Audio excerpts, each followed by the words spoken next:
peace, was good? Welcome to another Hip Hop on Review. This is Hip Hop on Review part 42. Before I start, I copped 4 CDs Monday night. I went to FYE, but I'm only gonna do one album at a time.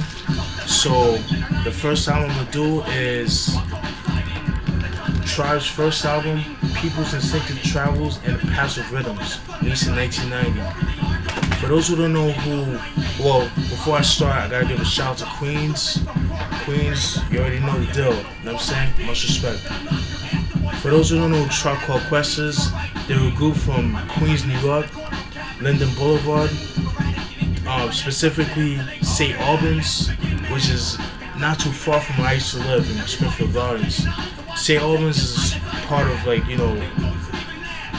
Southeast Queens, like Hollis, Queens Village, Springfield Gardens, Laurelton, things of that nature. Well, anyways, get into Tribe. They got their start back in the mid 80s, 1985. Fast forward to 1988. They got put on by Jungle Brothers. Shout out to the Jungle Brothers. Very underrated group. I feel like they're one of the people responsible for the whole house techno house rap and stuff like that, but they did it the right way. And Q-Tip, since Jungle Brothers put them on, Q-Tip has made a couple of beats for them. There's a song called The Promo that I believe was released on the first album. I'll post down a link to that song.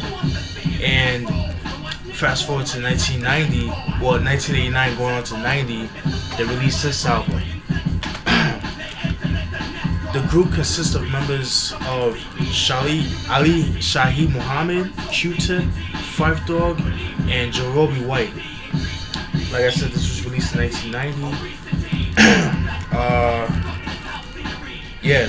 Singles this album was known for I Left My Wallet in El Segundo, Bonita Applebum, Can I Kick It, and Description of a Fool. Actually, that song, Description of a Fool, is crazy because before I did that, I was doing some research. That song, Description of a Fool, was actually their first single, but that song went over people's heads. Like, that song was so out there. It was kind of reminiscent, to me, it's kind of reminiscent of something the Jungle Brothers would have done. Because, remember, the Tribe Called Quest, De La Soul, that whole native tongues movement that they had going on, that's still going on to this day. Because, you got members like Mos Def and Queen Latifah still doing their thing. But anyways, Description of Fool, that song went over people's heads. It did so bad that there was no video for the song. So, but the songs I mentioned before were the only singles. I mean, El Segundo, Bonita Applebum, and Can I Kick It were the most successful songs out of the whole album. Like I always do, I'm gonna do a brief description of some of the tracks, let you guys know. Alright. Got 14 tracks. Production is done by Tribe Called Quest. From what I read, it was mostly Q-Tip and Ali Shaheed Muhammad. From what I heard, it was mostly Ali Shaheed Muhammad that did most of the beats. Starting with the first song, Push It Along, pretty dope song. Good way of starting the album. The second song, Luck of Lucien, I thought that was a pretty interesting track. It's about a guy named Lucien who's from France, from Paris, France, that comes to America for the American dream. And he's, how should I put it? To make it short and sweet, he's the real life version of Pepe Le Pew. You know how Pepe Le Pew is, he's that skunk. And all my Looney Tunes fans would know about Pepe Le Pew. Or every person that watches cartoons should know about Pepe Le Pew. But, he's pretty much girl crazy. He's one of those thirsty ass niggas that, he'll do anything to get girls and shit like that, you know what I mean? And then, Q-Tip, just tell him you gotta chill, you just gotta relax, just be yourself, stop trying too hard to impress these girls and stuff like that. and then Lucien, it really got to him and stuff like that.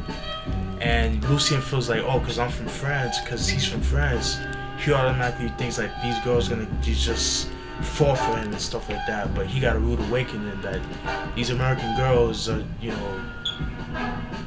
they're not as easy as he thought they were. You know what I mean? So he got a rude awakening. The third track, After Hours, pretty dope song.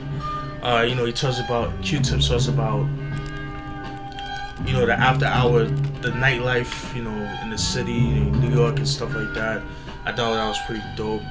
The fourth song, Footprints, pretty dope. The fifth song, I Left My Wallet in El Segundo, dope song. That song's about where Q-Tip's mom had left him by himself, and she has a car, of course, and she went on vacation with her friends to I think a cruise or some shit like that, overseas, and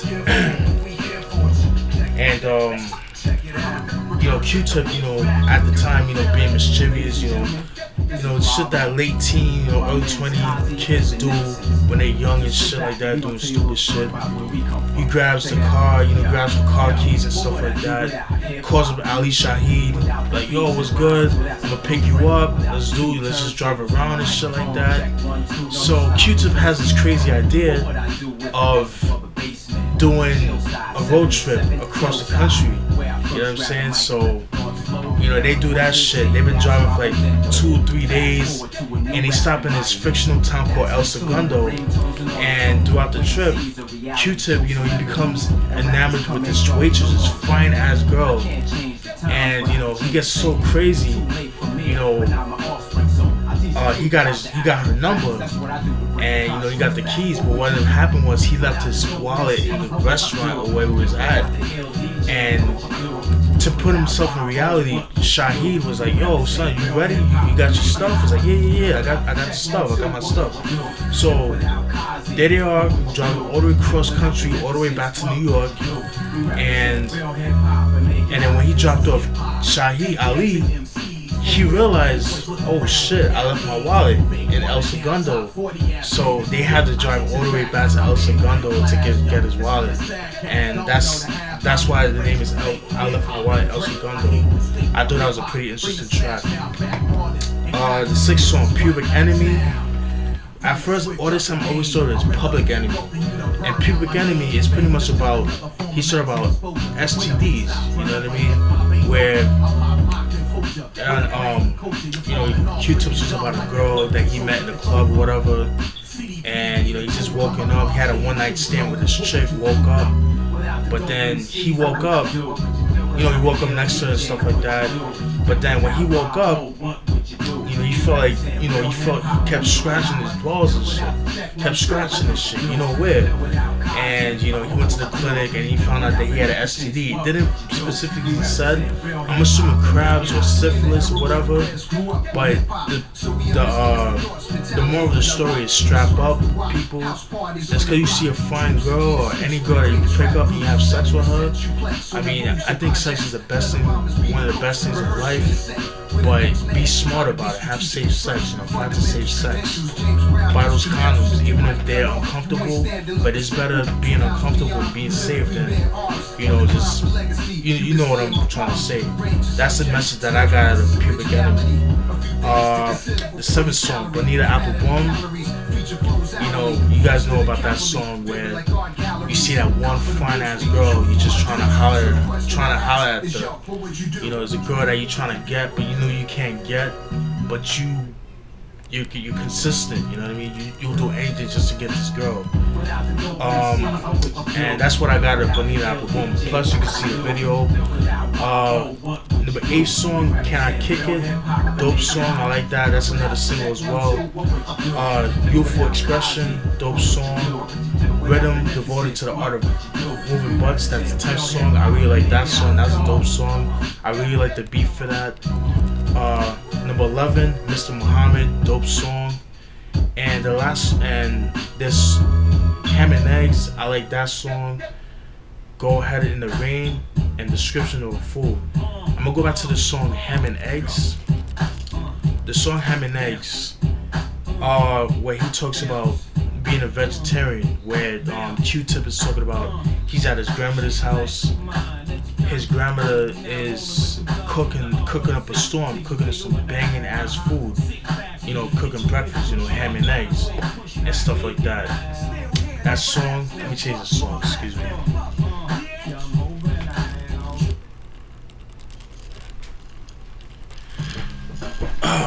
Sorry about that. He's at his grandmother's house. She's cooking him eggs and ham and stuff like that.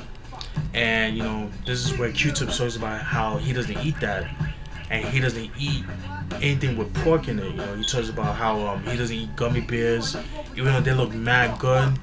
But because he's a vegetarian, because if you guys know that stuff like anything that has gelatin in it, whether it's like jello, jelly, or gummy bears, have pork in it. It has like pork fat. So, and he talks about that in Ham and Eggs.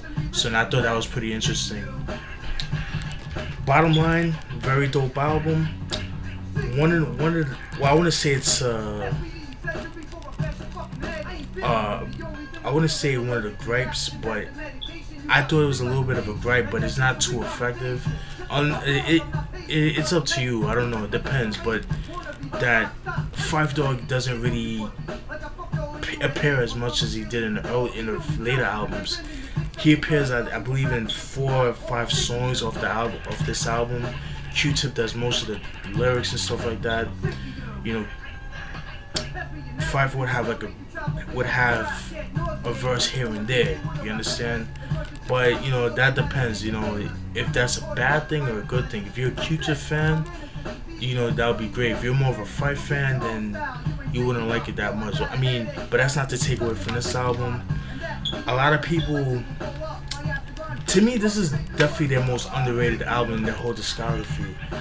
Because when this album first came out, you gotta understand this came out in 1990, so 1989 going on to 90, that was a time of the EPMDs, NWA, LL Cool J, EPMD, Kwame, Public Enemy, because around this time a lot of people were just now getting into the whole Afrocentric movement that they had back in the early 90s, and that was something new to them. And a lot of people was complaining about the immaturity of the album, like as far as like the lyrics and stuff like that. But this is not an album that this is an album that you would just pop in with your boys. It's to have fun with it. It's not to take it seriously. It's not supposed to be complex. It's just supposed to have fun, like have dope lyrics, but have fun with it too. That's what I got out of this album. The beats are ill, the lyrics are ill.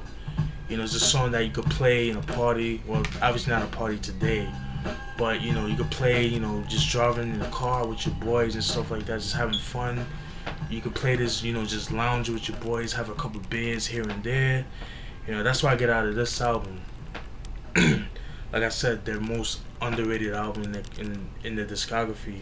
And after this is the only album Jarobi has, I believe, has appeared on. He left after this first album, I think due to personal reasons. I think they probably had a falling out. They probably described that in the documentary. I have yet to see the documentary. I still want to see it. I will pick it up. I'm gonna let you guys know my thoughts about that. I do want to see it, but I heard some good things about it. Yeah, man.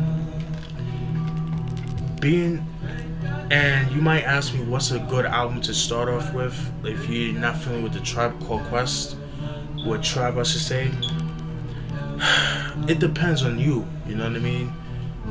Most people, especially people today, would say Midnight Marauders or Law and Theory. I agree with that.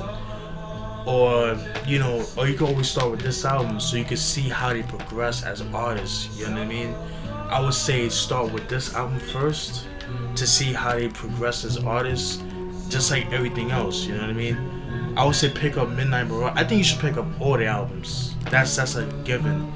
I feel like Tribe is one of the most illest groups of all time, hip hop groups of all time. But if you're really gonna get into the tribe, I would start with Midnight Marauders or Law and Theory. But to really see where the heads was at and really want to know how Tribe started, definitely pick this album up. I would pick this up first. Then go to Law and Theory, then go to Midnight Marauders and things like that. This album is definitely Tribe's most experimental album too as well. And I think that's why it was way ahead of its time, especially for 1990. And I think that's why it wasn't their most successful album. But it's critically acclaimed now. A lot of people like it now. But when it first came out, it didn't really get that recognition that it did before, like, Midnight Marauders and Law and Theory. But if you like early 90s hip-hop, you like Tribe Called Quest, if you like that whole Native Tongues movement back in the day, if you like jazz hip-hop, you would definitely enjoy this album. This is People's Instinctive Travels in the Passive Rhythm, released in 1990 by Tribe Called Quest. Go pick it up. And that's it, folks. Hope you guys enjoyed the review. Peace.